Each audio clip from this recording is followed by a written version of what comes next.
Public comment.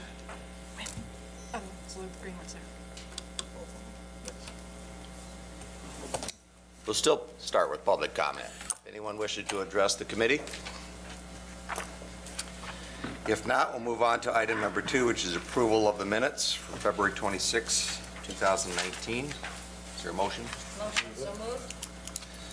Moved and supported. Discussion. All those in favor say aye. Aye. Opposed?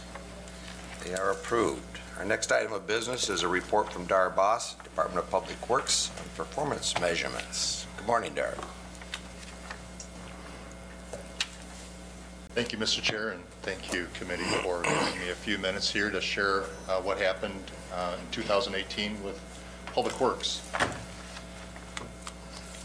As you know, our presentation will cover how we align with board priorities, our key performance metrics, a few significant budget issues, several significant accomplishments. We'll look at a key collaboration and then take a look ahead at 2019 and beyond. Our mission statement that was adopted by the Board of Public Works several years ago drives at fostering collaborative and innovation solutions that deliver value to our stakeholders. Our vision, and that's something that we've really been driving to the last couple of years, is to implement sustainable materials management strategies to reduce dependency on landfill disposal. Public Works has a fleet of facilities that includes our waste energy facility, our single stream recycling facility, the landfill, the transfer station, our Safe Chem program. We have the recycling service center, and we also provide a number of special cleanup events throughout the year, including tire collections and other like services for our residents. You take a look at how we're positioned and organized. We have our environmental compliance manager, we have our resource recovery and recycling manager, marketing and communications, our solid waste operations, our waste energy operations, and then our finance division. I wanted to cover 3 key metrics, and the 3 that we're going to cover this morning are really around recycling and education. Obviously, we have many that we're proud of, but the 3 we wanted to focus on is, one is our recycling and education center. Last year we had 257 tours, 8,376 adults and children participated in those tours, and that was over a 10% increase from 2017. Another area is the recycling and education center, the material recovery portion of that. In 2017 and 16, we began to experience a number of equipment issues. Equipment was getting older. We had a few that were problematic. So we made significant investments, roughly $2 million in a new baler, in a corrugated cardboard screen, and other equipment. If you can see, in 2017, we didn't have full availability for the waste haulers to bring the material to us, and we were able to turn that around significantly, and we were available 100% of the time in 2018 for the waste haulers to bring in their material throughout the year. Safe Homes program is something we're also very proud of. Safe Homes covers things like our Safe Sharps program, and that's offered in partnership with the health department, where residents that have syringes and other items like that can pick up a container and ensure that they're dropping those things off at the health department and keeping those out of the waste stream where accidental pokes and other injuries could occur if it was brought to one of our facilities or while it's being transported and handled by a waste hauler. Another part of our Safe Homes program is Safe Chem. Safe Chem has been available in Kent County, I believe, for 25 years now. It is a program that allows residents to bring to us at no charge a number of hazardous materials, although they're things that you would typically get from a Home Depot or a local hardware store. Many of those things include car care products, motor oil, old gasoline, pesticides, corrosives like an acid or another cleaner, and we bring in significant volumes of material every year to ensure that they're not indiscriminately dumped, dumped in the sewer, dumped on the ground, or placed in the trash where it can become problematic later. You can see here that we've consistently been growing the program by about 10% each year, and program because it is very useful and very helpful to our area residents. Two significant budget issues that I'd like to talk through this morning. As many of you know, the China National Sword policy that was implemented in 2017 banned many materials that were going into the Asian markets, and China in particular. And what occurred were many of the materials that we were brokering here locally and domestically, there became a flood or a glut of materials that were staying in the U.S., and because of that, we've experienced a significant reduction in the value of those commodities. So the story is our costs have not gone up, it's our revenues have decreased significantly. And when we shared the challenges and where we were at in 2017 and 18, and in 2018 we took about a $1.5 million loss in the operation of the recycling center, our board reviewed and approved moving that tipping fee from $35 to $65. Although we expect to run in the red yet, it'll be much closer to break even, which is more sustainable in the long term. Just to give you some idea of what that looks like, in 2017, as an example, mixed paper was trading for, and for the year, we received $361,000, almost $362,000 in revenue. Last year, that had dropped to $76,000, and there's several other examples listed. You can see from the picture that is a bale of mixed paper. We produce from the material coming in roughly 7 to 8 truckloads a week of that material. Each truckload weighs about 40,000 pounds. Presently, mixed paper is trading at zero, meaning when the material goes to Indiana to a mill there, we're not paid anything for it. The good news is we're moving all the material because of contracts and other relationships that we've had long-term with our brokers. The bad news is that we can't monetize the value of that paper until additional capacity comes online in the U.S. Mixed paper, again, one last example. In 2017, July, China was receiving 200,000 tons a month. Today, they're receiving virtually none. And that is the reason why all of that material is staying in the U.S. and flooding the market, and there's a lack of capacity to process it. Another significant budget issue is PFAS, something that we're not unfamiliar with. In 2018, late 2017 into 18, we've spent about $250,000 total responding to and dealing with PFAS-related impact around the North Kent landfill. Those responses have included groundwater testing, bottled water, and whole house filtration systems for the residents there. On the slide, I also have future PFAS response. This is something that we've been looking at and developing over the last 6 to 8 months as we begin to address the larger PFAS impact, not only at the North Kent landfill, but at the Kentwood landfill, both closed facilities, and the South Kent landfill.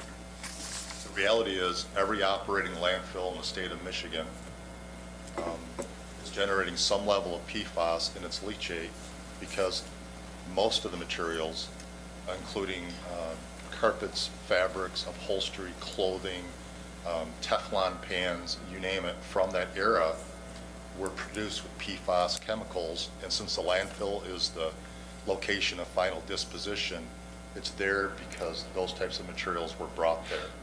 So as you can see from the slide, we are beginning to develop, and we have preliminary plans in place that are going through approval with the state, doing additional monitoring, where, for example, the North Kent landfill will need roughly $2.1 million of pre-treatment system installed with an annual operating cost of about $200,000 to treat and contend with PFAS that's impacted that facility.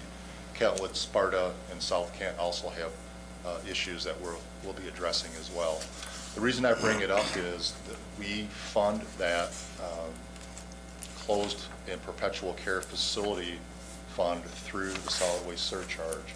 And we're presently walking through the trajectory, if you will, the projections of the expenses that will be added that we were not anticipating when that surcharge was first put in place in 2016. PFAS was not even on our radar screen. So we'll be bringing a recommendation back to our Board of Public Works later this year with the intent of bringing a recommendation through the board back to this board.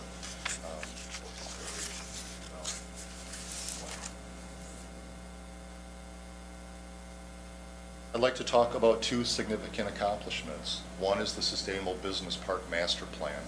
That master plan, and we talked quite in depth in February to the full board, really is a business plan. It's a roadmap for how we can manage waste differently in Kent County and West Michigan.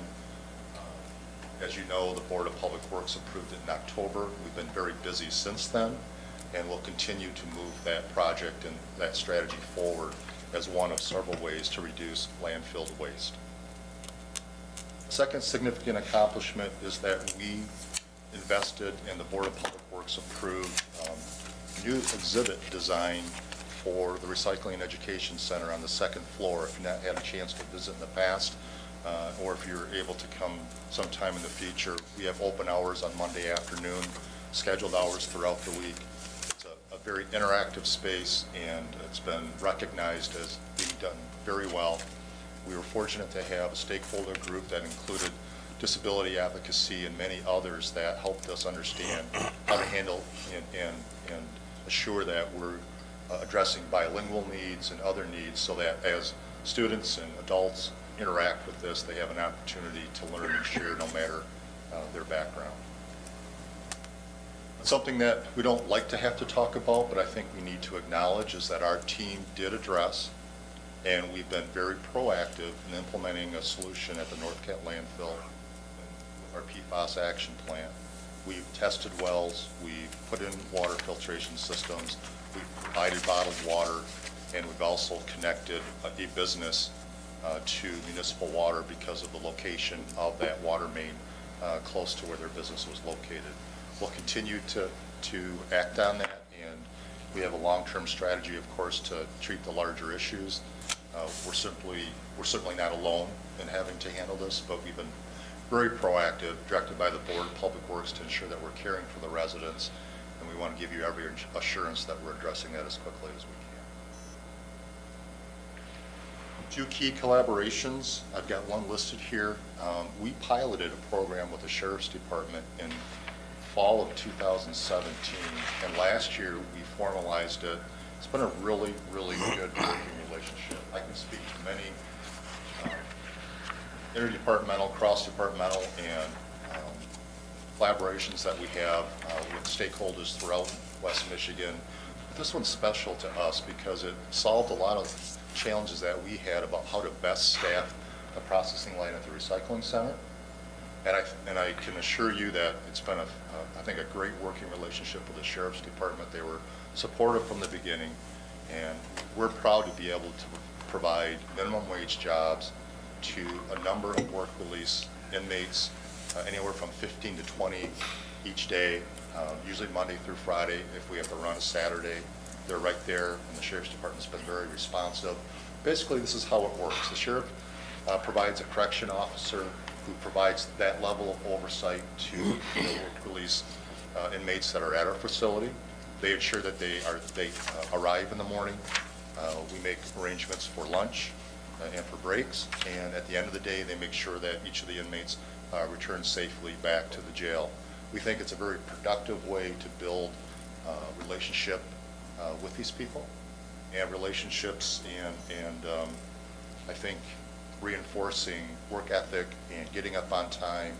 And we have heard stories, and these are very dear to us, and that is there are people that have made a mistake, that are incarcerated, but they are able to maintain and keep paying their mortgage and do other things like that while they're in jail. And I can't speak highly enough of the sheriff and her staff. It works seamlessly from my perspective. I hear lots of good things. Occasionally we have to fix something small, but it's been a great working relationship, and I think it's a great model that we've developed here in Kent County. As we look ahead, the waste energy facility, I think I mentioned at the presentation in February, it is at capacity. In fact, we're over capacity. We are exploring several alternatives. One would be a facility expansion. It is a significant investment if we go that direction. We have started a conversation with the Waste Energy Advisory Committee, which comprises of the Metro 6 cities that are in the flow district. We've also explored the front-end processing facility where we would take high-value recycling and high heat value materials out of the facility to improve throughput. And we have shared both of the studies with the Waste Energy Advisory Committee. We've shared both of those studies with the Board of Public Works. It's simply in a discussion and conversation phase. We're looking at what it would cost to construct, what that bond and debt service would look like, the rate sensitivity, a lot more conversation, discussion before a decision ever be made. And of course, it would be made right alongside the 6 cities as they consider the future of the waste energy facility. The third item is source separation. Simply that speaks to, can we improve recycling throughout Kent County, business and residential, so that the material is separated at the curb, if you will, and never comes to our facility to begin with. Another look ahead is our Safe Kent facility. We've never had one at the South Kent landfill, and as you know, all areas of the county are growing, particularly in the south. So to better serve Byron, Gaines, and the other townships in that area, in June, we'll be installing a new facility that will receive those, and we'll have open hours each week to allow residents to come in and drop off their cleaners, their old gasoline, their aerosol cans, or propane tanks, whatever it is that they might have, so that it can be safely disposed of. And then finally, as we look ahead, we have entered into an agreement with and have a strategic partnership with the Right Place. We're a parallel track as far as business development and infrastructure development. Infrastructure meaning water, sewer, roads, the traditional things, as well as managing relationships between Kent and Allegan, Byron and Door townships. It's a significant lift. It's a long process. I've listed out there kind of a proposed timeline. We'll continue to move forward under the Board of Public Works guidance, and we just appreciate that you're aware of it, and we're happy to answer any questions. So with that, thank you, and I'm happy to answer any questions that you may have. Good. Thank you, Dar. Any questions? Commissioner Melton. Thank you, Chair. Thanks, Dar. This is an area that's very near and dear to my heart. Probably too much information, but my mother started recycling before anyone did, so our neighbors, it wasn't unusual for me to come home from school and there would be bottles and plastic things all over our front walkway because they thought that she was kind of silly. And obviously she was not silly, she was just way ahead of her time. So what I took away from a lot of this especially is your recycling education tours.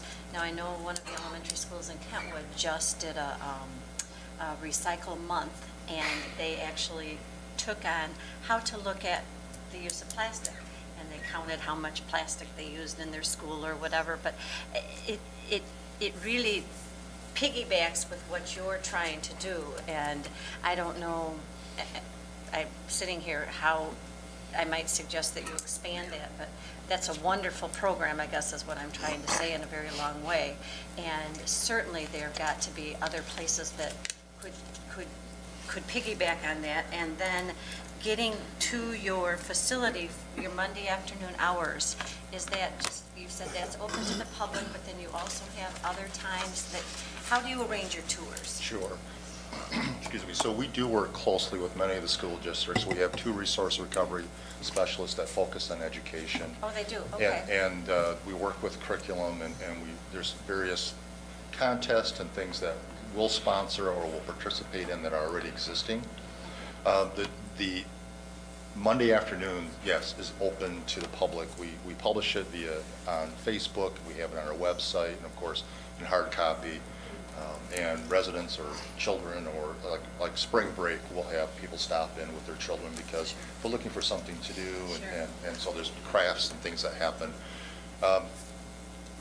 We also have a scheduling program that we are in contact with the districts, and we provide tours for Kent County schools districts and out-of-county school districts, and they contact us. We have a number of tours available: waste to energy, recycling center, landfill. And depending on the time that they have available, we'll make the arrangements and work directly with the teachers and instructors, and we'll schedule them in, and the whole class will show up in a bus. Okay. And they'll walk through, we present information to them, they have the interactive space, and then we take them out on the mezzanine where it's safe, but they actually get to see very closely the equipment and how it operates and what we're doing there. So we can only continue to expand it. Education's key. And we added a second resource recovery specialist the first of the year, actually, because we see so much growth in this area. Especially those kids who don't come from a home that recycles. So if I can indulge, I have a second question that kind of piggybacks into that. How might you suggest, and maybe you're already working on this and I didn't see it, in our cities, Grand Rapids, Kentwood, I can't speak for the others, I only know those pretty well, getting where there's a wastebasket, there's also a recycling bin, or the convention centers, and I know they're working on it, but the more you see it, the more it just becomes habit, I guess is what I'm saying. So I would comment two areas there. One is Kristen Whelan, who's our communications manager. She is working with Meijer and many other retailers. In fact, if you go to Meijer and you see where they have their plastic bag, Yes. you'll see the SORT logo. That SORT logo was developed by the city of Grand Rapids, and we've all adopted its use. And the idea and the concern is, of course, consistency around the messaging, because there's so many different colors, containers, or descriptions of how to use it. And another example would be, we were contacted probably 2 months ago by the airport, and they're trying to develop, because our goal is, whether you're, and we participate in Art Prize through, with WEMIAC and directly with Art Prize, because the idea is, whether you're stepping off a plane at the airport, or you're at home, or you're downtown, wherever it is, it ought to look about the same. And so that's one of the goals, is consistency. So that would be the one way I would address it. The second way is, we push on education because we don't provide the end service to the customer, if you will. We don't have the containers at the curb. We continue to educate. We have a toolkit that we provide all the waste haulers that they can actually use the information and the documents that we've prepared so that message is consistent, and they're able to brand it as their own. So we have a toolkit. We have various documents. They're bilingual. Of course, it's on our website and whatnot. So there are ways for the waste haulers to build consistency around the messaging, but sometimes it's a bit of herding cats or pushing a rope, but we're doing our best in that area, and we'll continue. Andrew, thank you for the report. Thank you. Thanks. Commissioner Ponstein? Thank you, Chair Steck. Dar, thanks for being here. Appreciate all your work. So with the issue of the PFAS, it's part of the PF family, and there's a lot of different chemicals within that. You mentioned Teflon, and that's been one that's been suspect for decades. Is there any way to tell, because I heard someone speak that these chemicals are everywhere, that we can distinguish between the stuff that Wolverine dumped illegally and the stuff that's coming from household goods? One of my fears is that PFAS might one day be like lead. I mean, everyone had Scotchgard carpeting that was marketed and sold, and the residue is still in the homes. I know it's a loaded question. Well, I would only speak to it in that I'm not a toxicologist. I do have an environmental compliance manager who's a geologist and a really smart scientist. She spends most of her time a little closer to the science. It's my understanding that you can, at some level, fingerprint some of the differences between the composition of the chemicals, and that they'll look a little different. The challenge that we would have is, once it's in the groundwater or once it's at our landfill, it mixes. Trying to say this came from here and that came from there, that would be challenging for us. It is very prevalent. I know Adam London, our health officer, I don't think he's here this morning, but he has spoken to the point of they have found it in polar bears right at the North Pole. We know that there's a background level of several parts per trillion now in the Great Lakes. And how has that happened? Well, anything that has been discharged through a wastewater treatment plant that's not designed to ever treat it discharges to waters of the state, and waters of the state end up in the Great Lakes. And so that's how it's becoming pervasive, whether it's in our groundwater or in our surface water. So the wastewater treatment plants were directed by the Department of Environmental Quality to identify all their upstream producers of industrial wastewater that may have PFAS containing in it. we're one of them. So we were also contacted directly by the state. We're implementing the solutions. We're getting the designs put together by our consultants, reviewed by the DEQ, so these systems can be installed. But any industrial generator that's still discharging it to wastewater, like mercury and like lead, wastewater treatment plants are not designed to filter that out. And reduction or pretreatment is really the only way to capture it. Okay, so I'll jump to something else, the waste energy. I guess you can say that it's a success story. I think it was the February meeting, maybe the prior time, about the amount that we get paid back from the energy Yes. that we sell off. Yes. Where does that stand today? In fact, I sent an email out to my Board of Public Works this morning. We have a tentative agreement with Consumers Energy on the terms of a new power purchase agreement. Those terms at this point are confidential because we're still in negotiation, but we've come to an understanding of what the energy revenue can look like and what the length of that agreement will look like. And I will tell you that at this point, it's a positive thing. We won't be paid what we have been paid, but it's still, I think, a very fair amount that will have minimal impact to tipping fees based on what has been agreed to between Consumers Energy and Kent County.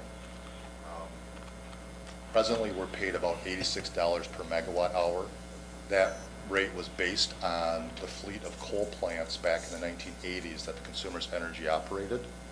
That avoided cost, if you will, is changing because, as you know, many coal plants are being put to bed, if you will. They're being turned off and decommissioned as new solar and natural gas and wind plants come into play. So that newer generation is less expensive than coal, so our rate has dropped commensurate to that. But I believe if we can get to the finish line on what's been agreed to, we have a bright future at the waste energy facility. It was interesting, I heard 3 industry people from there, and that was the #1 question, especially from the northern counties, and they're kind of backing off to where they used to say, we had nothing to do with this. I think it was pretty sure that they did have their hand in it, so, but they were saying that they are reaching out to try to honor those agreements or make them right, so I'm hopeful that a positive resolution comes for us. Well, I just entered year 5 of negotiating this power purchase agreement, so I'd like to see it wrap up too. The challenge that we have is that it's a good thing and a bad thing. It's bad from so base load energy, which is what our plan is, right? We generate electricity 24/7. It's always available. We support the grid. Solar, of course, is more a daytime generation, and unless you have storage, which is batteries, you can't hold it, and so you can't always rely on it. However, if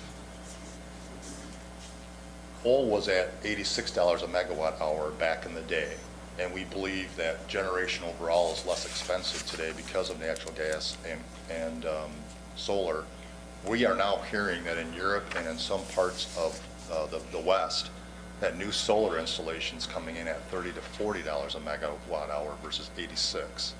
So it's significant, and that's what's driving that price down, and that's been kind of that tug of war and why we've been caught in that prop wash for so long.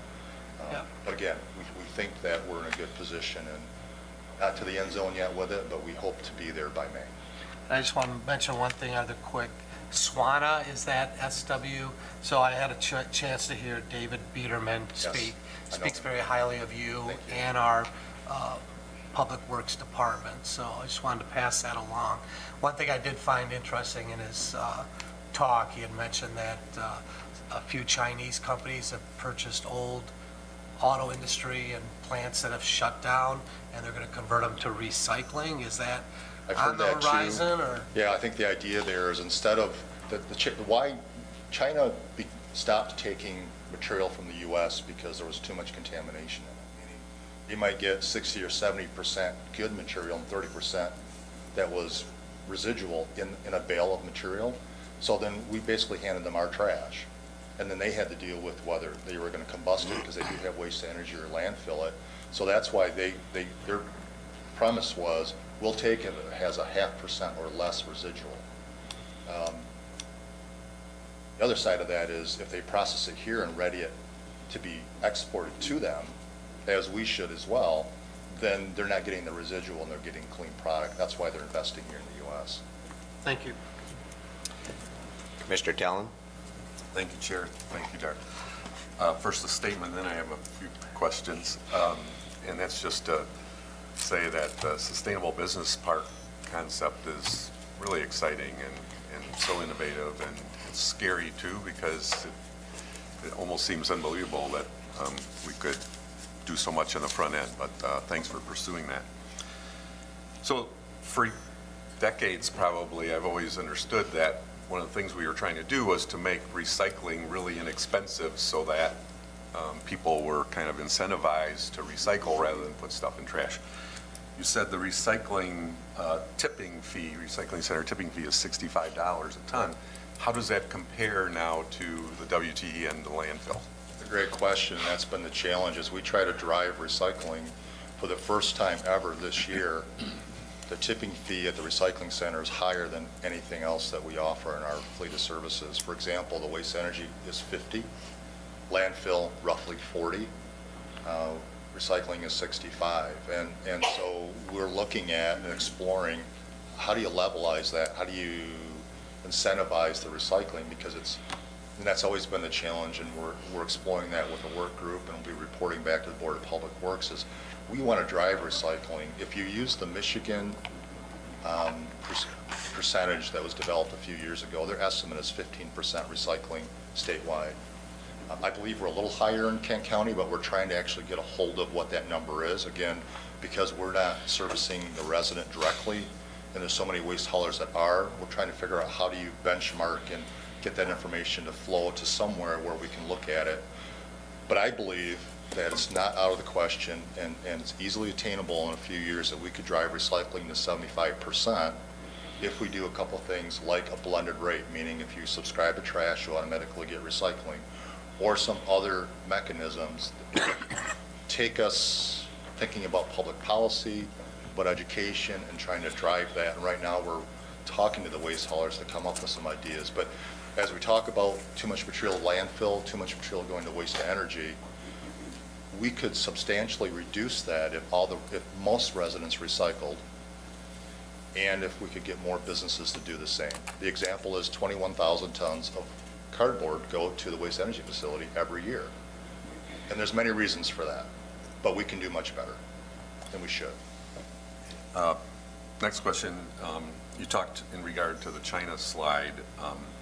You specifically said there's a lack of capacity to process paper in the U.S. And I'm wondering if there's also a lack of demand, or is there demand in the U.S.? We just don't have the capacity. Is there demand for recycled paper products that we don't have the capacity to process for? Is that the situation? There is the demand for the material, but what was happening is most of it was like all the West Coast, like California was, and we visited California a year ago to look at some of their facilities, and we had one of our board members go with. They were sending all of their mixed paper to Asia. So there was no infrastructure even to move it to a plant nearby because none existed. We send our mixed paper, I had mentioned 7 to 8 truckloads a week, to the Pratt mill in Indiana.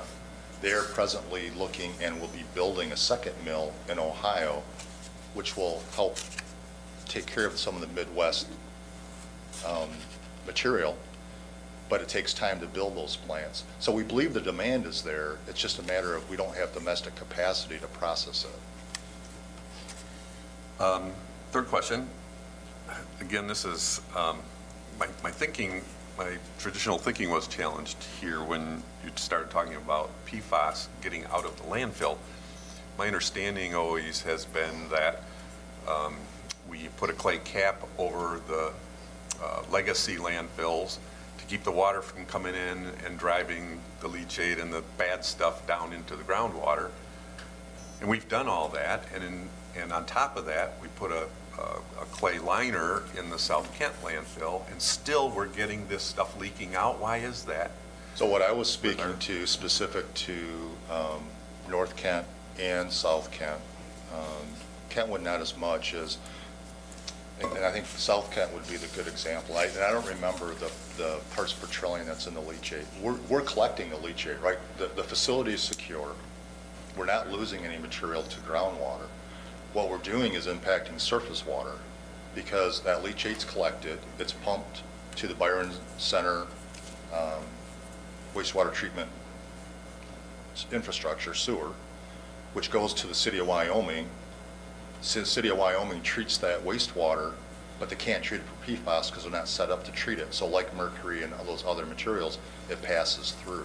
But I thought you had said that there were neighboring homeowners with wells that were impacted, and that's what I didn't understand. And that was North Kent landfill. And Well, that was North the Kent. challenge that we have at North Kent landfill is that in Rockford, and I've spoken with There's some corporate geological counsel. issues there. The geology is really, really challenging. In fact, the modeling kind of blows my mind. Our geologist gets it, but there's shallow aquifers, there's deep aquifers, there's surface water flowing to a certain stream that ends up going to the Rogue River, that ends up going to the Grand River, and there's just a variety of streams and water movement and directions. Just the North Kent landfill alone, water flows 2 different directions on that property. Yeah, okay. We are not convinced that we impacted groundwater at North Kent landfill. However, we stepped up because the DEQ asked us, and their modeling would suggest that we had some impact, but as you know, the larger impact is due to another Thank you. organization, another company. And if I could just, one quick one, hopefully, yeah. It's an extra one. Oh, we only allowed 3? Go ahead. So the WTE, what's the expected life of that without additional significant capital improvements? I've always heard that, we're struggling with cracks in the boiler or whatever in there. How long So- are we good for if we don't invest a whole bunch into it anyway? So on average, the facility, we invest about $2 million a year in capital refurbishment, CapEx. And some years are higher, some are lower. We're in our 29th year of operation. That facility was designed, like most energy plants, because that's what it is, to operate for 50 years. So we see another 20 years of operation if you maintain the plant well. So we're spending roughly $2 million a year. For example, the cranes, which actually lift the trash and place it into the boilers, that's roughly $7 million to replace, and we're kind of there. So we're looking at what, we may have to spend more for a little while, but then less different years. But on average, $2 to $3 million a year to maintain. Great, thank you. Commissioner Monk? Thank you, Chair. In lieu of time, I won't say much. I just have one comment. 15 years ago, when I first joined the DPW board, it was a very simple business. Today, it's 10 times more complicated than it was then, and it's really a difficult business to manage, and that's all I'll say about that. But the commissioners from time to time see the money with the treasurer's office from the DPW, and it's a great big pot of money, and they think it belongs to the county, and I wish you would speak to that, and that money that's been set aside for landfill use and safety and other issues. Do you want to speak to that, please, sir? So my first comment will be is I do believe the money belongs to the county. But it's managed by the DPW, and because we have what was originally designed as the Kent County Refuse Disposal System that was developed in the 60s and early 70s, the dollars that are generated within our enterprise fund stay there. Waste Energy, that's one example. We maintain a 30% annual operating reserve, which looks back at the previous year, which is several million, multiple millions of dollars. The reason we do that is our bills, if you will, monthly are several million dollars for that facility. We pay $1 million a month to the operator, and you've got flows in, flows out, of course. And we also have money set aside for capital refurbishment. We have money set aside if, in fact, if we would have something catastrophic happen. We have money set aside for the deductible. We have dollars set aside for the first 30 days where insurance does not take over. So we have several $1 million of exposure there. We have money set aside so that ultimately we would never have to come to the general fund and say, hey, we're in trouble, or have to borrow money to make that happen. Perpetual care for the South Kent landfill. Kim is here. I'm just going to grab a number. I think it's $18 million set aside for the long-term post-closure care of that facility. If that facility closes in 2030, state law requires that we actively manage that facility for 30 years, which is 2060. So the dollars have to be set aside now to ensure that the money is available later to manage that facility when I'm not here and when this board isn't here. So we're planning ahead. South Kent landfill, we have several $1 million set aside to purchase the remaining properties that are available and necessary in the footprint that was either for the South Kent landfill expansion or the business park, whichever gets legs and ends up moving forward over the next couple of years. So there are multiple millions of dollars in our accounts, but we do have them earmarked or they are reserved, and we're happy to share at any time why those dollars are there, and we do watch that very closely. Thank you. Thank you, Dar, for that report you've given us today. And we got the right man at leadership there, and we got a great staff and plenty of work to do way beyond into the future and into the next decade. So, yeah, thank you. Well, Dar, if I were to acknowledge you, it'd be redundant at this point. So I do have one question. I guess it's a compound question, but it is only one. Do we have the capacity to produce clean paper bales? And if we did have that capacity to produce it, would the market actually buy it? So we do produce a clean paper bale. It is mixed paper. We generate the equivalent of 180,000 trees a year in mixed paper. That does not have to be harvested. It's not that we aren't producing a clean material because the mill loves our material. It's just that there's so much of it glutted in the market that they don't have to pay to get it. So we have a contract which is helpful because we have, otherwise like the Midwest market, Chicago would push us out because they produce even more than we do. Our broker relationships through Padness and others allows us to move the material there, but there's so much out there that they don't have to pay. So we can't go directly to China? They won't buy even if we can get a clean bale? The cost of moving it to Asia, given the fact that there are markets here, when you think about moving it off the West Coast, would be much less expensive. We'd be much better off using our domestic markets. And when I say domestic, we move material to the U.S. and Canada. Our plastics number 3 through 7s, for example, go to a company called Entropex, and they then do the next level of sorting in Canada and processing. So we're confident, based on our relationships with brokers, including Padness and our own team, that we're moving the material to the right location for the best value that we can get. But it's for zero return. Right now, mixed paper is at zero return. Could it go below zero? It can.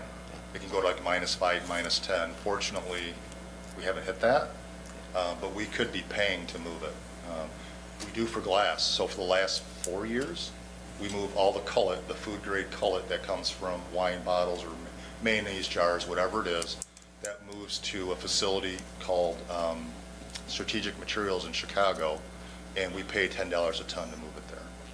So it's a net negative to us all the time. It's a challenging business.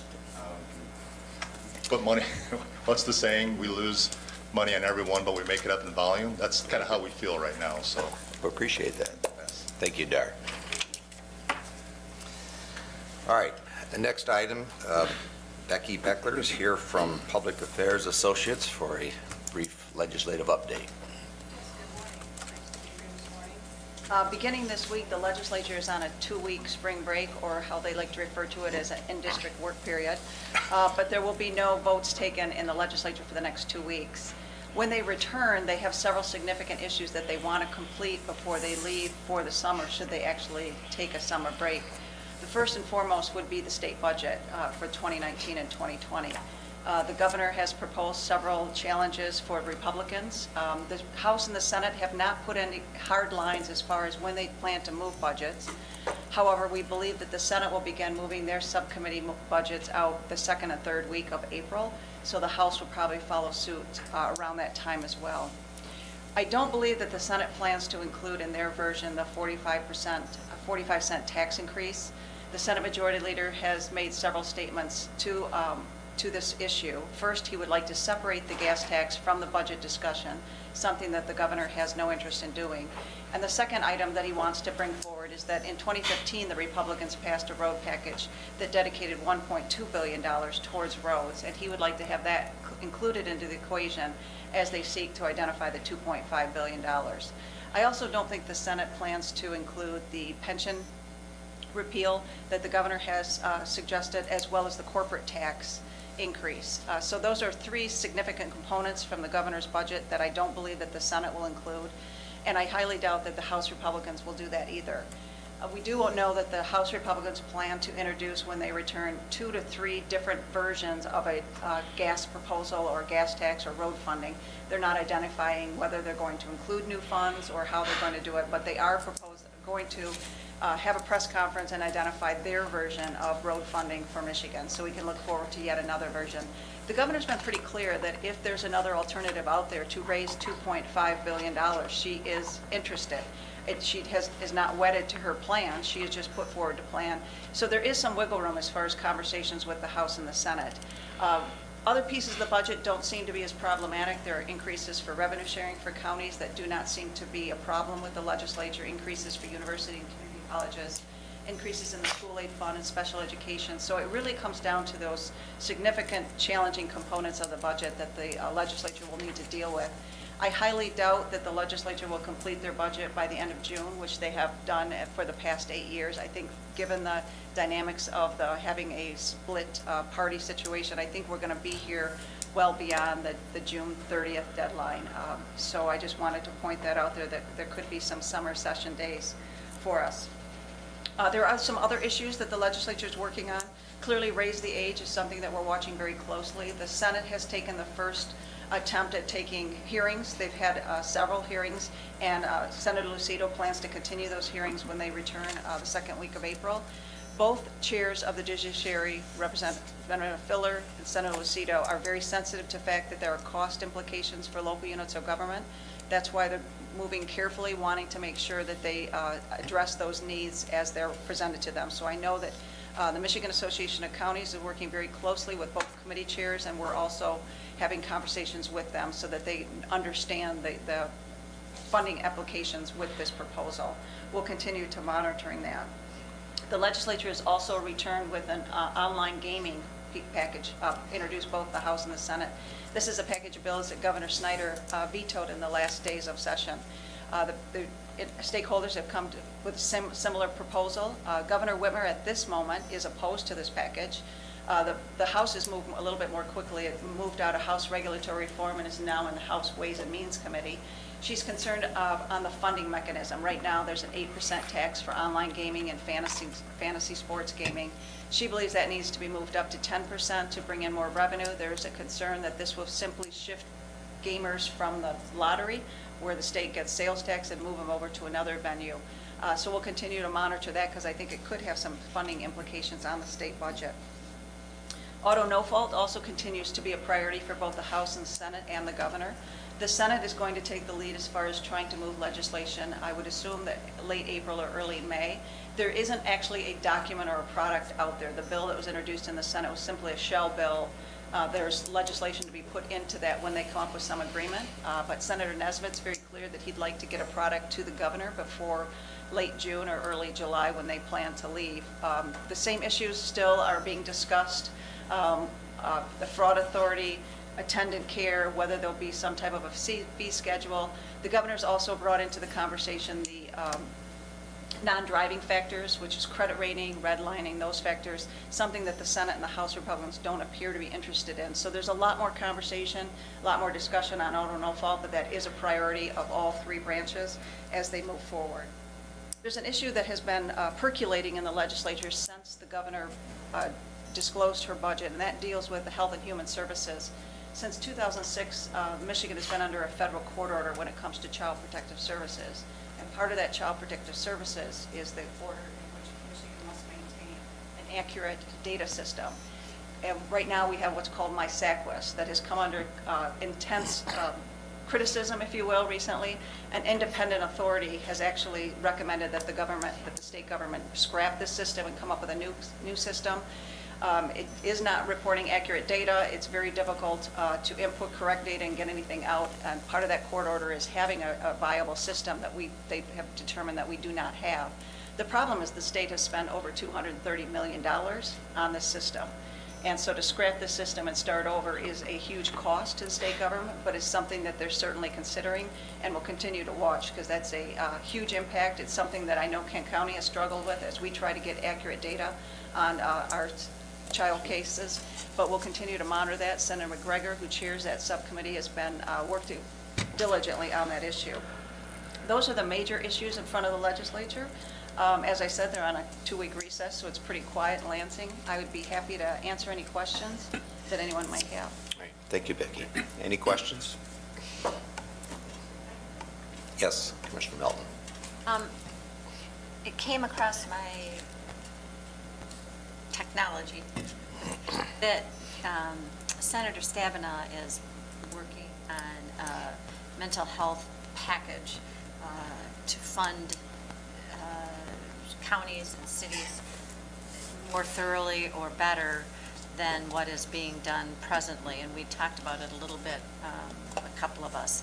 Is that just news, or have you heard anything about that, or?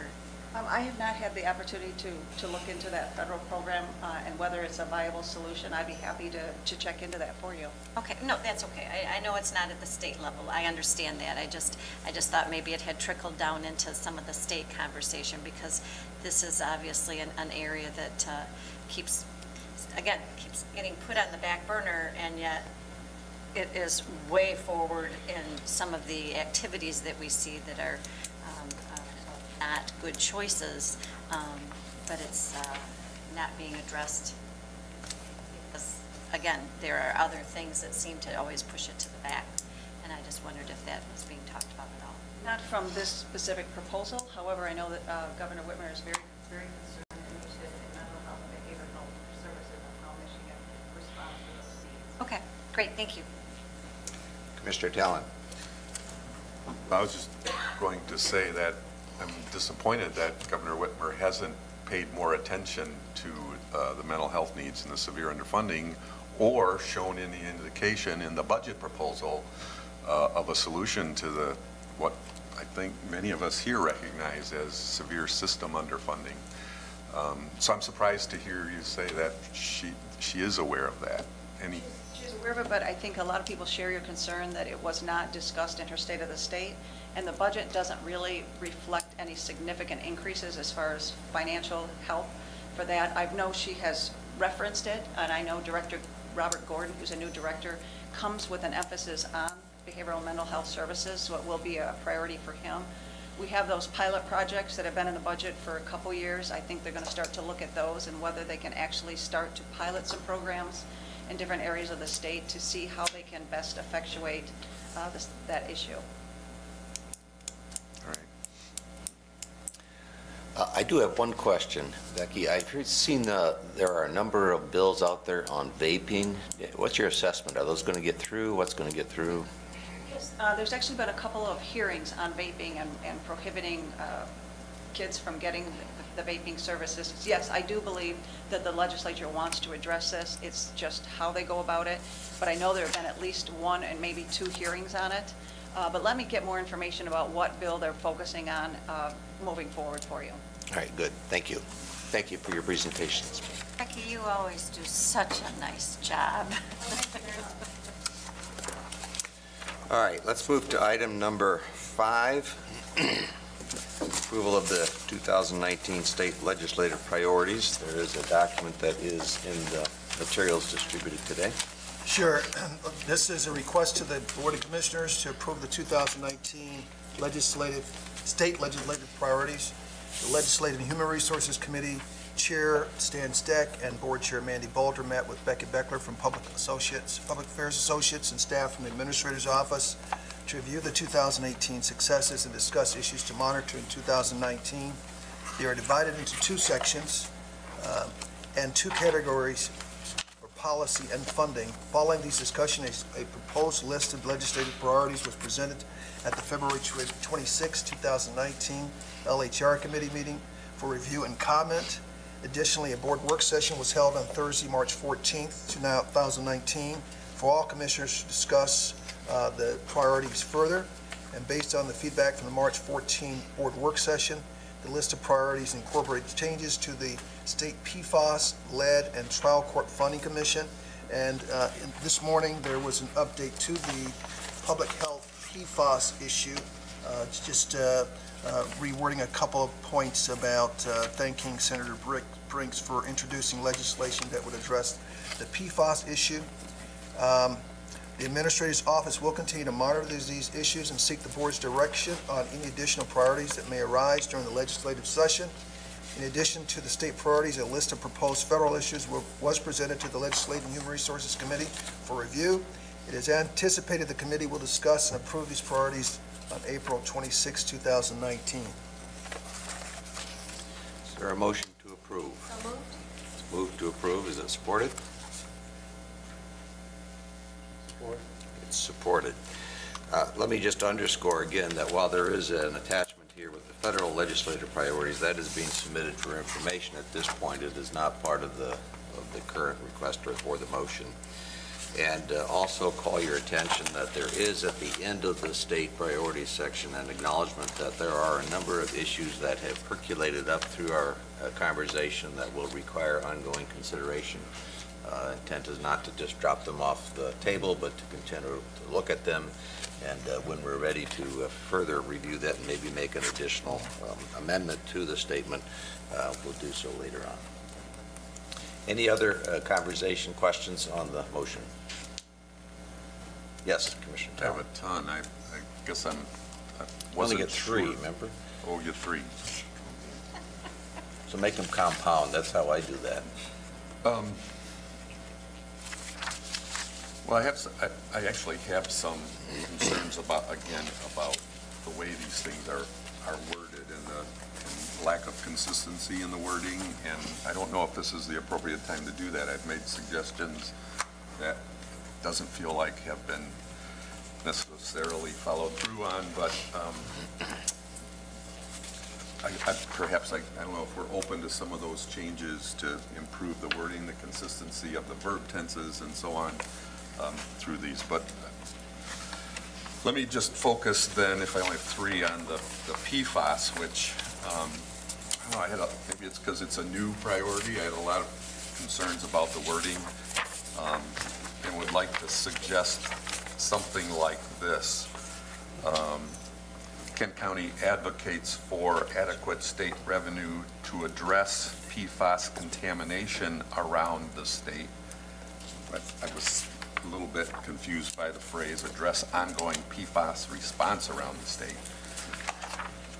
In the absence of a federal standard, the state should establish a science-based, we should either say science-based or scientific and enforceable drinking water standard, and then take out that word lastly. I'm not sure why we use a word like that in there, but the state should find, and I'm not sure I would agree that the state should fund the connection to residential homes entirely, that there probably should be some partnership on that.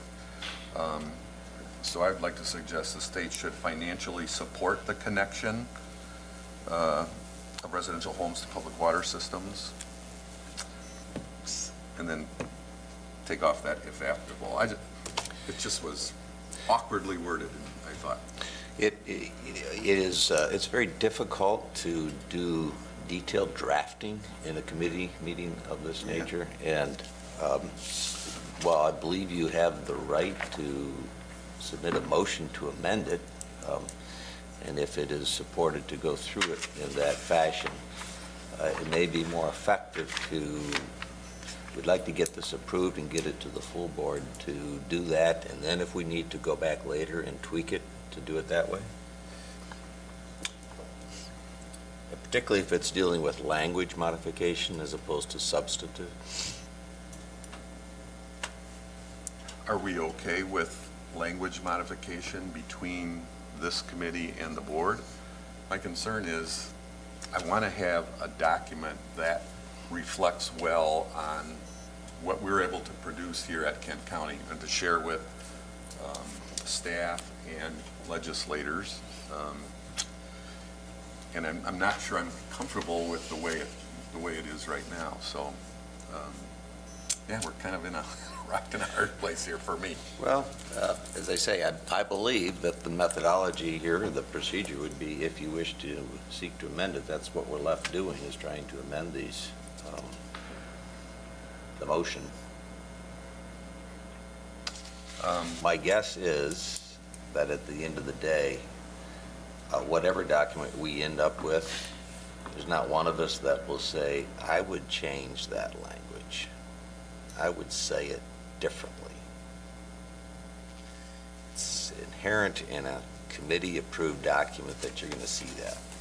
Now, if Not you feel saying strongly about a lot of about it, these, there's some that are, and I don't know why, some are more problematic than others. Maybe it's because they've been through iterations in the past, but I'm not sure I want to take the time to make those motions. Wasn't prepared to submit them in writing, because I wasn't sure how the process would go. So in that case, I want to go to the marijuana topic and deal with a substantive issue, less about language. And I would like to, well, I'll save my motion for a minute, but I really have concern about our county weighing in on this issue. My concern is that we've had some discussions about it at the Network 180 board. And my experience is that I think there's a pretty significant lack of knowledge by many people about medical marijuana, about adult use of marijuana. And I'm not sure it's something that we want to, I don't think we're ready as a county to weigh in on that. So I'd like to move that we strike that recreational marijuana priority from our list of priorities.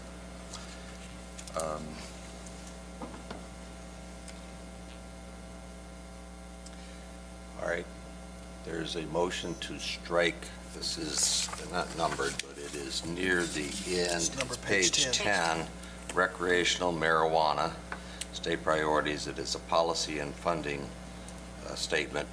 The motion is to strike that from the statement of state And priorities. if I could follow up, I don't know why we as a county commission want to get involved in saying that there should be some scientific, I don't know why we're involved in that conversation or why we need to be or why that's a very high priority. I understand that the sheriff might have some interest in that level, but we're really not saying anything here except that there should be something and we advocate for it. That just seems unnecessary for us to get involved in that. And the second piece about the tax revenue, I don't know why we want to eliminate some of our own local control about how we would use those dollars from that excise tax.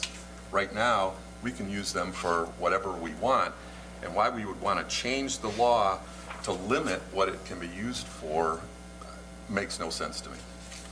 So I would want to eliminate that, and then I don't understand the piece about statutory protections for employment-related programs and liabilities and why that's a legislative priority for us. None of these seem to be things that are significant to the citizens of this county or that will make a financial difference to how this commission or this county government functions or operates or has financial implications. So that's why I'd like to just strike this. Okay. Motion is made to amend the motion by way of striking the recreational marijuana statement of priorities. Is there a second? Second. It is seconded. All right, that means it is open for deliberation.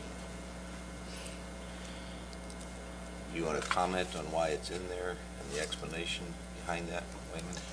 Well, I think it goes back to our sheriff's department, our health department, prosecutor's office, which of course are the arms of the county in relationship to how we manage the new law and how we garner support for implementation of the new law. I think that's the bottom line of what this is saying.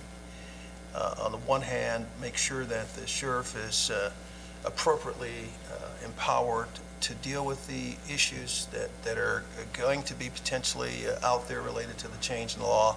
In addition to that, making sure that the departments that are going to have to deal with this, whether it be the health department in terms of some of the activities it involves itself with, as well as the county as a whole, or any business in the community related to if in fact they have to deal with policies, procedures, that they don't conflict with what the state had intended related to the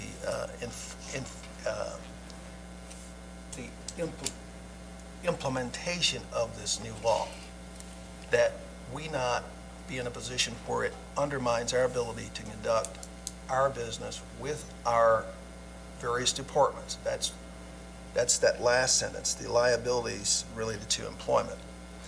So What are we talking about there, those liabilities? What protections for employment-related programs? So, for instance, should there be a situation where an employee is potentially found to be impaired, what is the level, what does impairment mean?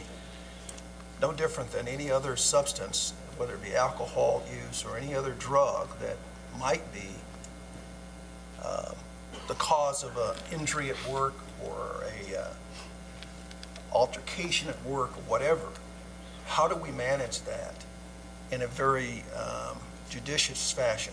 How do we deal with that? Has there been any thought related to that? We're basically left with dealing with this, with not having a whole lot of direction. So we want to ask the state to tell us how to do it? We want to make sure that whatever we do doesn't conflict with what the state has intended for this to be. We just simply want to make sure that there's clarity around it. Yeah, it strikes me that this particular statement of policy to our legislator is acknowledging that in light of the approval of recreational marijuana, there are at least 3 areas that we think are important that the state legislature address. And they're relatively broad statements with respect to that, including one of the things that as a county we believe that we need to have is an effective statement of what's the level of use for which there can be prosecution for driving under the influence. I understand that's a difficult issue, and there's a recent study that just came out and said it may be more problematic than we even thought, but that's one of the issues that we've said we want to see accomplished. The second is effectively address the tax revenue so that it is redriven back into those sources that are most affected by this legalization. And the third is looking at mechanisms that protect us from the employment-related impacts of this. So it doesn't deal much beyond that other than say these are the areas that are important to us that we think you need to spend time looking at and coming back with effective legislation that's statewide in addressing that. So that's why it's there, in my opinion. Anyone? Yes, Commissioner Melton. Thank you, Chair. At the last CHOC meeting, which was last week, among so many other things that are prevalent right now, the lead and the PFAS, the marijuana did come up, and I'm torn here because I agree that somehow we as a county need to make a statement, but in listening to the persons who are in the health department themselves, there's so many unknowns, as we all agree around this table. I don't know if this is the time well, I don't know. I'm torn because what is too high? What is too low? What is this? And is the state going to make it a priority to really set that in place, or should this be a county priority as opposed to a state priority? And we as county commissioners truly examine this with the help of our health department and our sheriff's department and come up with what do we think makes good sense for Kent County as opposed to what is the state going to come up with. And I'm maybe throwing out a bunch of beans here, but I do know that that was certainly something that came up at the CHOC meeting. It's an unknown. Yeah. Well, and there's lots of unknowns in some of our other priorities as well. It strikes me, at least from my perspective, that allowing counties to sort of evolve their respective responses to this is even more problematic. What we need is a statewide response. So if there's going to be a standard that's utilized for how we're going to deal with operating a vehicle while under the influence, what is that standard? That'll be the same standard we use in Kent County, we use in Ionia County or Oakland County. And what is that standard? I don't know what it is, and I'm pretty sure now that I've heard this last report, the state does not know yet what that is. But it's effective for us to know, and I think we do need to know. And that's, to me, that's all this is saying is, look, stay at it, stay on task. We need to have this resolved so that we have a consistent standard. Yes, Commissioner Vaughn. Yeah, talk about procedure. For example, if this portion is not passed or it's turned down with the number of people here this morning, what's the next steps? Because we're just recommending to the full board. Will it still go to full board even with a less than majority voting for it from this board? I know in past, on one or two occasions, it did go to the full board even though we voted it down. I'll let council say, but I believe that if we amend this policy, the only thing that goes to the full board is the amended policy. Correct, I understand that. That's what would happen, and then at the full board, it's again subject to debate and potential amendment at the full board. So if somebody wanted to make a Could motion amend to back add in. it back in, that would be a proper motion, assuming it's What I'm supported and asking is approved. the number of votes, the minority vote. We just got a quorum this morning, and would a three-vote carry from this? Yes, we have quorum, so whatever the vote is on this amendment carries, and then we still need to get back to the main motion of the entirety of the package. Can I ask a question? Yes. Sure. Commissioner Talon, is it that you are completely against the position, or based on the discussion, could there be the notion that we would work with the legislative committee beyond this meeting to make sure that there's further clarity as we meet with, because we will have a breakfast meeting with our legislators in April around this topic. And I'm quite sure between now and then, I understand where Jim is coming from. And I'm just trying to make sure that we don't I don't want to be unintended to what our key departments are saying around this issue. The board represents the county departments, the health department, in particular, this administrator's office, and my responsibility is to deal with the off-fall related to any standard or any policy that comes out of the state.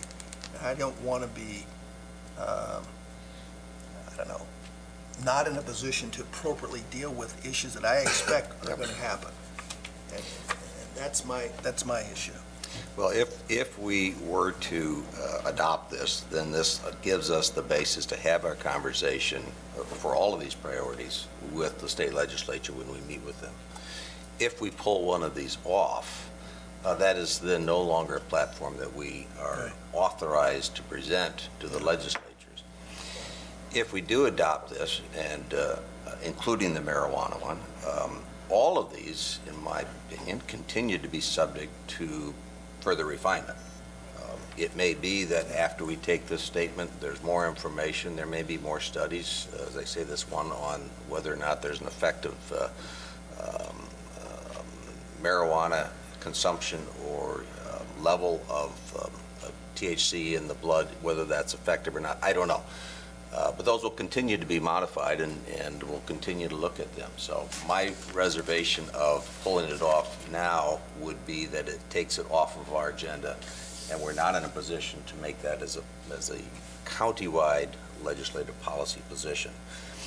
I would much rather take it on, put it in here, and then if we have to amend it, we have to modify it, we have to tweak it later, as we will with all of them, we do it then. But that's just me. Commissioner Ponstein. Thank you, Chair Steck.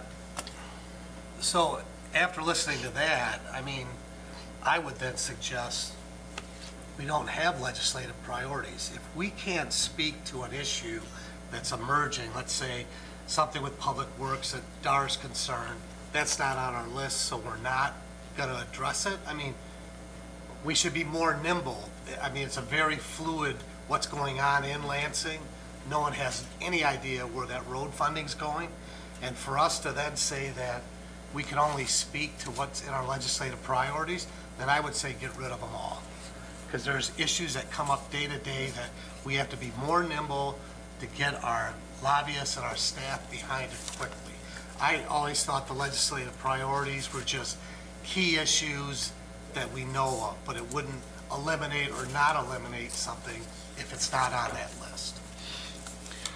Well, I don't think that it does. However, I'm certain that there is a difference between a legislative priority statement that is vetted fully by the committee and then by the board and adopted by the board, and issues that we have concerns about. I think that's given our legislators a little more credit than they deserve, because I don't think they. I'll just speak to Yes. the point that he made. The third bullet speaks to that issue that Commissioner Ponstein brings up about the fact that we will identify other priorities throughout the year that will crop up. I think we are operating that way. That's exactly how we have treated these in the past. As you remember, last October, November, when we had issues, especially during the lame duck session, we brought issues forward and did not have to come back to the board to seek approval for those. So we always do what Commissioner Ponstein says, and I think that's what that statement talks about in bullet 3. All right, there is a motion to amend. Any further discussion on that? If not, we'll call that, probably do a roll call on the motion to amend. Commissioner Bonk? No. Commissioner Talon? Yes. Commissioner Ponstein? No. Commissioner Melton?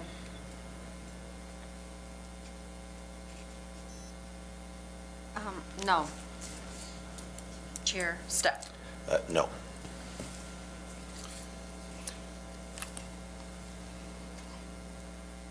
Got 4 no votes. Yes, Commissioner Sure. Talon. I'd like to move to amend this one more time, and this amendment would be to strike B in the recreational marijuana. I continue to have a concern about limiting the use of those dollars, those excise tax dollars, and how they will be used locally. I think we should have that flexibility.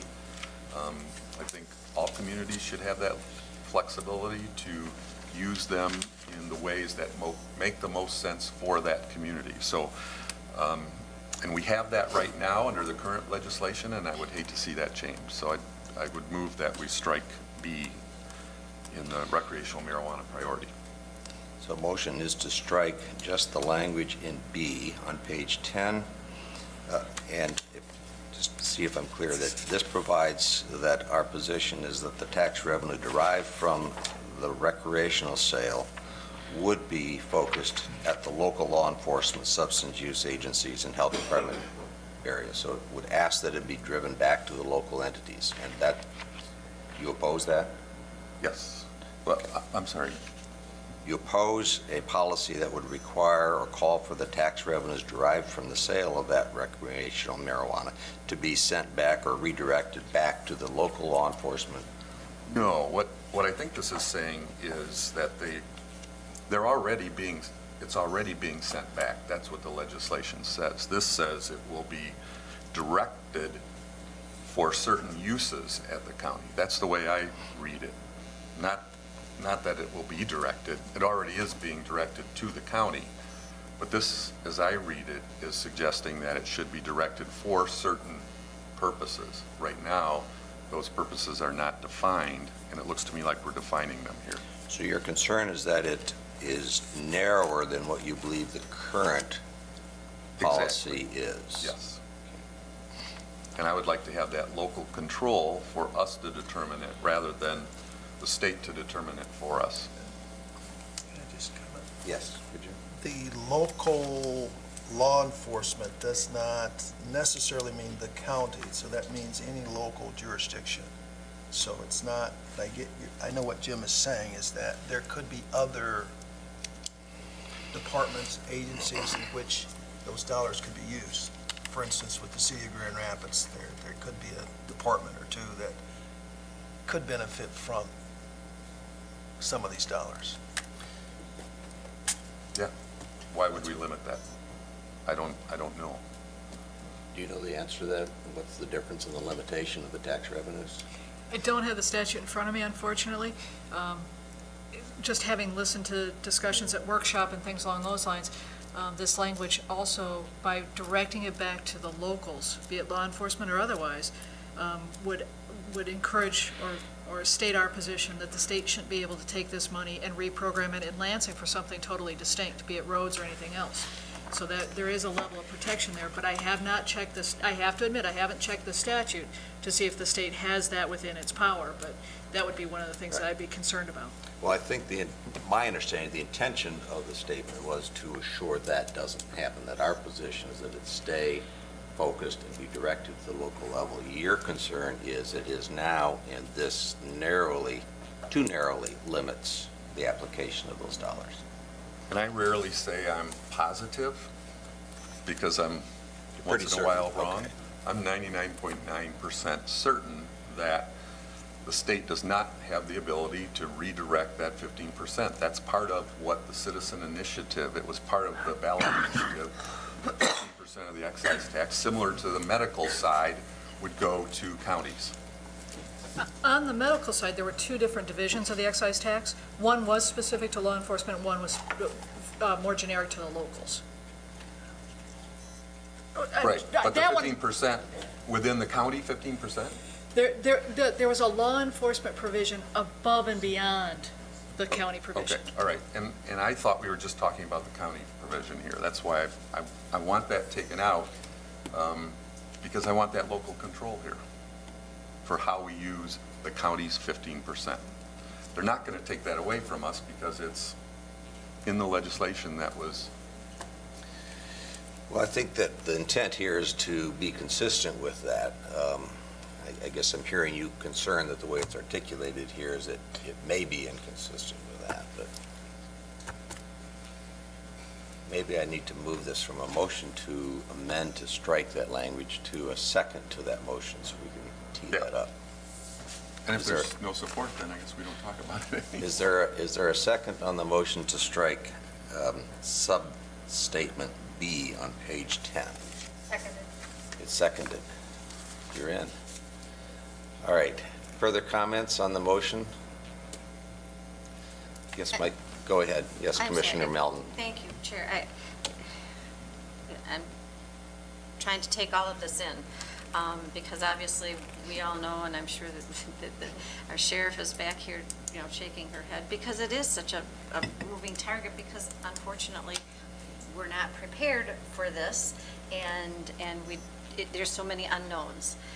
Having said that, I will support this amendment to strike it, because if there's any chance that the idea of how to distribute our funds at the county level is in any way in jeopardy and taken by the state, I will not support that.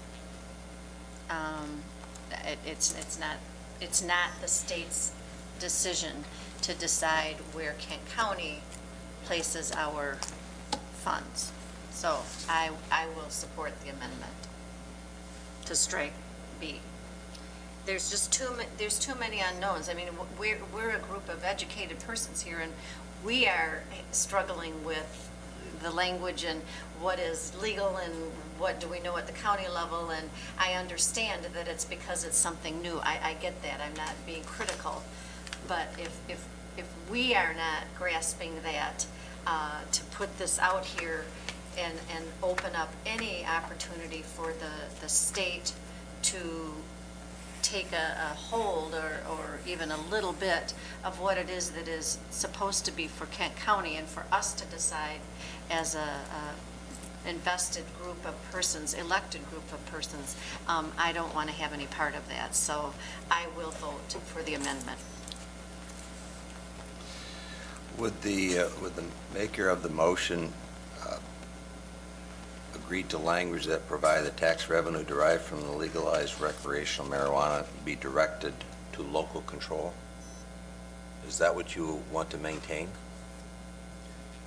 Yeah, but it is. There's no reason to even say that because it already is directed to local control. It's 15% goes to counties. And we want to maintain that. So you're not opposed to saying, you just think it's redundant? But it's like, why? Because it's a citizen initiative decided that. We have no ability, nor does the state have the ability to change that. That's my... Yes, Commissioner Vaughn. I'd rather table than just go through all this nitpicky stuff. I mean, these are general overview, umbrella views, and hardly do we ever get the actual statements that we get in any document that is passed in Lansing. So either take it as it is or, table or whatever, but this the train's moving down the tracks, and it's sort of disappointing that we're doing it here. Is that a motion to table? Because The whole thing? no, I'm just asking. There's an expression of It's a wish. expression Yeah, of a thank you. disappointment, let's put it that way. I mean, All right. Any further deliberation, conversation, comments on the motion to amend to strike B? All right. We'll do a roll call on that. Commissioner Vaughn. no. Commissioner Talon. Yes. Commissioner Ponstein. No.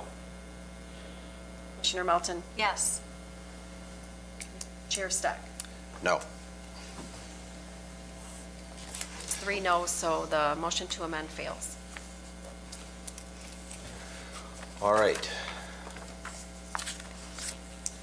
One more comment. Yes. And that is the ongoing issues. I'm concerned that bail reform is on there because I feel like that's an incredibly crucial, timely issue that we ought to be jumping into immediately because of legislation that's been proposed, because of the potential implications for Kent County citizens, and because of potential implications for the operation of our correctional facility. If we are not keeping, we know there's way too many people in the jail because they're poor and can't afford the cash bail, so that affects the operation of that. So I think if we can move that up and make it an urgent issue.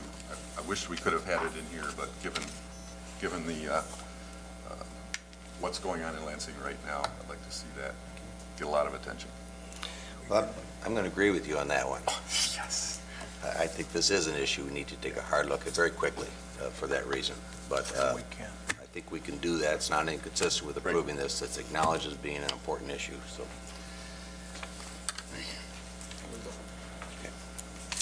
Any other commissioners? Not. Call on the underlying motion, which is approval of the legislative priorities, state legislative priorities. And a roll call, please. Commissioner Talon. No. Commissioner Vaughn. Yes. Commissioner Ponstein. Yes. Commissioner Melton. No. Chair Steck. Yes. So Chair, Motion passes. just so I could suggest something to one of my colleagues, is that if there's question about the wording of what the proposal stated and did, maybe we can do a little research, and if we find that what we've done here is faulted somehow, that maybe we can address this at the full commission with the rest of it, so. Yes, thank you, Commissioner Ponstein. That is certainly so, and I'd suggest that it continues to be so, that these are fluid documents. They are continuously subjected to our ongoing understanding and review, and at any point as we go forward, if it needs to be modified, clarified, fixed, corrected, redirected, I'll be receptive to that input.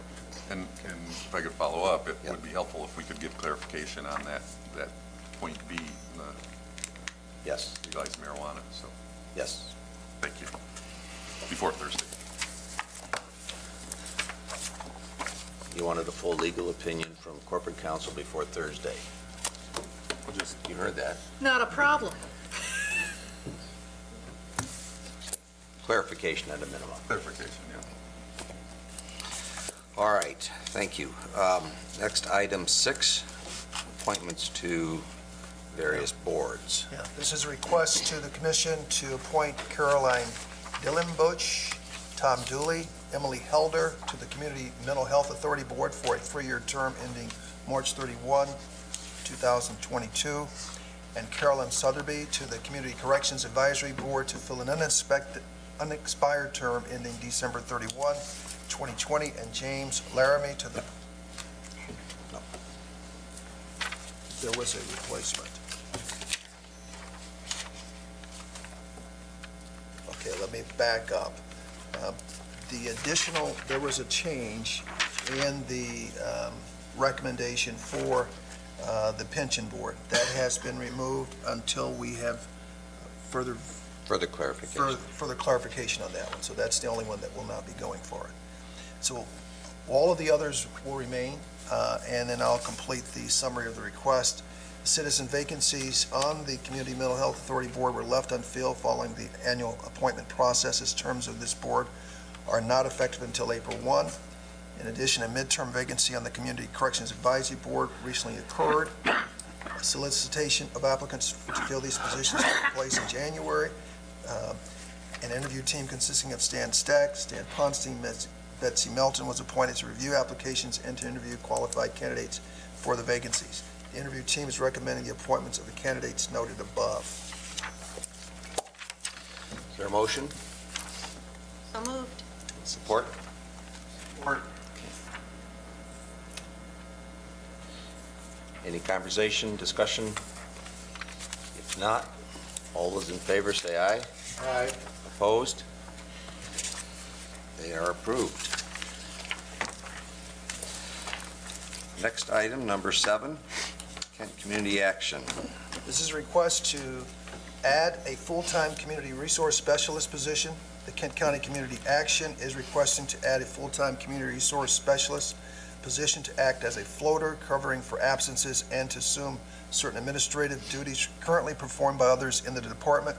Various grants will cover the total annual cost for wages and benefits of $72,000 for this position. If funding is eliminated or decreased, the position will be eliminated unless continuation funding is approved pursuant to our policy on grants, contracts, and donations. Is there a motion? So moved. Moved, supported? Support. Supported. Any comments or questions? I see Susan Cervantes is here from KCAA. If not, all those in favor say aye. Aye.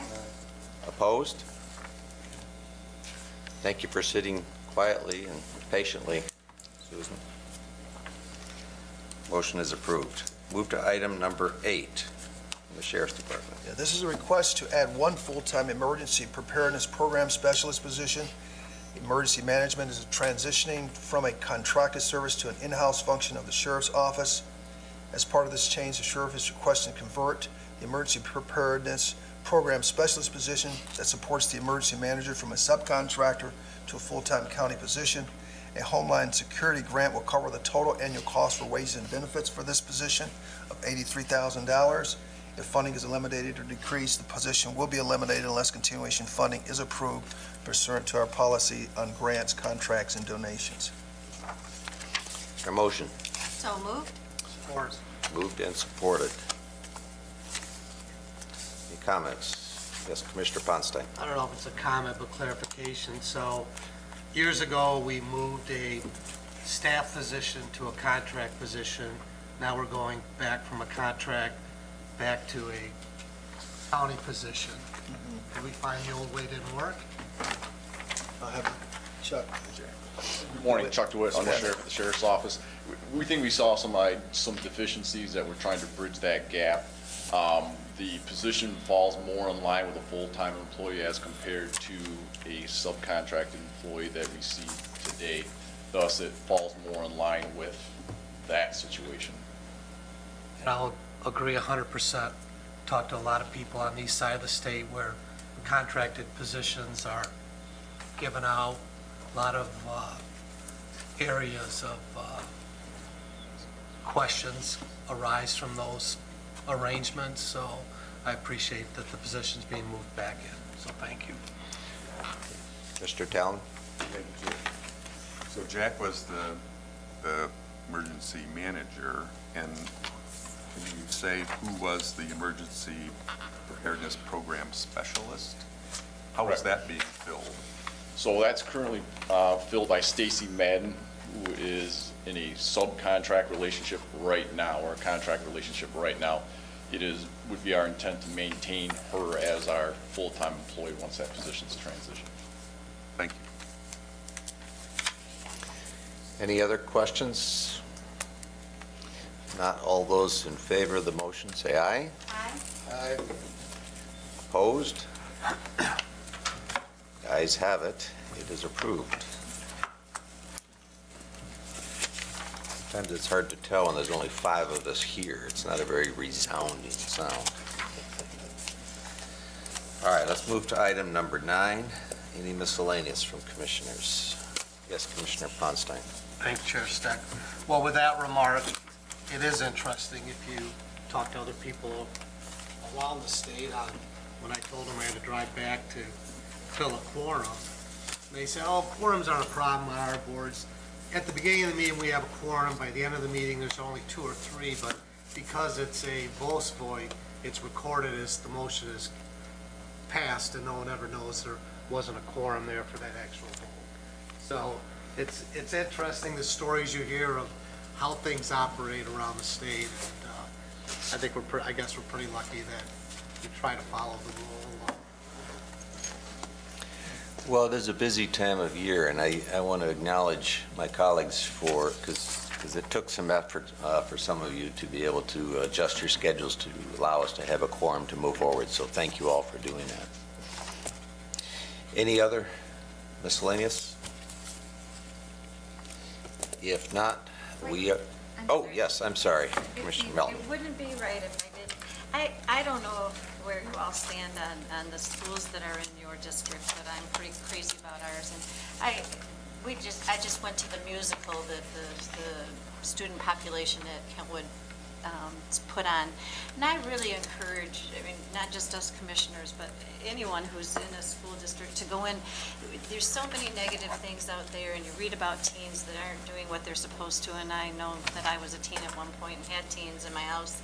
It just, you cannot possibly leave a setting like that where they're putting on a musical with music, and they don't know anything about it. They don't know anything about the time frame. They don't like the music. They don't like the songs. But there they all are doing exactly what they're supposed to, using their talents, and some are more talented than others. And it really causes for an evening of coming away with a smile on your face and saying, you know what, we are in a really good world and we are in a really good place. So that's just my good news for the day. All right. Thank you. We'll end on that one and be adjourned. Thank you.